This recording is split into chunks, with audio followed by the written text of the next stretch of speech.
And one very important thing is really in this month of Shaban and Ramadan to make a lot of dua for the Ummah, for all the people in the Ummah who are much more affected by this than we are. And it's not just the virus, but the economic situation caused because of that, social anxiety that is caused because of that. A lot of people are being, so many people, actually the majority of people are not actually affected with the illness itself, but people are, overwhelming numbers of people are being affected by it in other ways. And also to make a lot of dua for insan. And I really feel, and I've mentioned this before in previous talks, this is an incredible opportunity for us to make dawah. And this is a time when all of humanity is realizing their humility. All of humanity is realizing their weakness. And alhamdulillah, humanity is feeling a sense of solidarity. And I was explaining this last night on the Beyond, that even we are feeling, and people aren't looking at white, black, Muslim, non-Muslim in this. So for example, you read a story about some Italian doctor who passed away because he was tirelessly, selflessly trying to treat so many people. Your heart feels for that person, right? Your heart feels for that person, but that's not enough for your heart to feel for that person. You have to take it one step further. That when your heart feels for another human being, you as a mu'min, we as believers, must make dua to Allah Ta'ala for the hidayah of insan.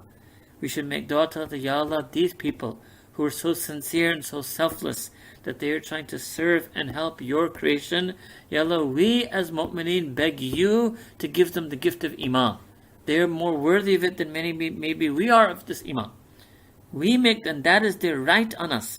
The right on us isn't just that we read these stories and we have feelings in our heart. No, we are mu'mineen. It is our duty now to make dua to Allah Ta'ala on behalf of all of insaniyah. We are now going to be the representatives of all of humanity in the court of Allah Ta'ala, begging Allah Ta'ala, pleading with Allah Ta'ala for His mercy and forgiveness and His guidance, and that may He make all of whatever is happening in the world a means of people who don't know Him to know Him, to learn about Him, to turn to Him, to recognize Him, to proclaim His oneness, to proclaim His majesty, to proclaim their love for Him. And then we should share and spread the teachings of compassion of Sayyidina Rasulullah sallallahu alayhi wasallam, so that people in the world, humanity, so many members of humanity, find themselves lost. They find themselves without a guide. They find themselves without inspiration. So it's our job now to introduce them to the true guide of all of humanity, Sayyidina Rasulullah sallallahu alayhi wasallam, and to show them that you're not guideless, you're not leaderless. This is a delusion and a self-delusion, a delusion that the world has put us in, and a self-delusion that some people put them in, that they choose to be faithless.